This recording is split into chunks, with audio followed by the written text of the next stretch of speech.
مقدمہ شعر و شاعری کس کی کتاب ہے؟ وہ مقدمہ شعر و شاعری جو ہے وہ حالی کی کتاب ہے. کس کی کتاب ہے؟ حالی کی. اور یہ تنقید کی پہلی کتاب ہے. تنقید کی پہلی کتاب مانی جاتی ہے. ٹھیک ہے.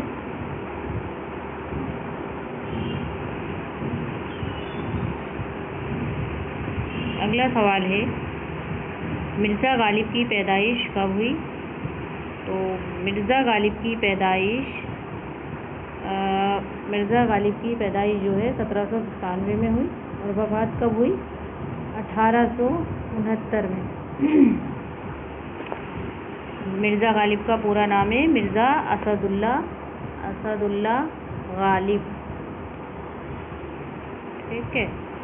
اب نیکسٹ سوال ہے تنقید کی پہلی کتاب کون سی ہے؟ پہلی تنقیدی کتاب کون سی ہے؟ مقدمہ شعر و شاعری. کس کی کتاب ہے؟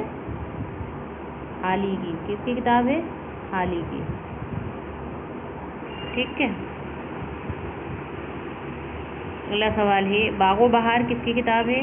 تو باغ و بہار میر امن کی کتاب ہے. ٹھیک ہے. تنقید کیا ہے؟ یہ کس کی کتاب ہے؟ تنقید کیا ہے؟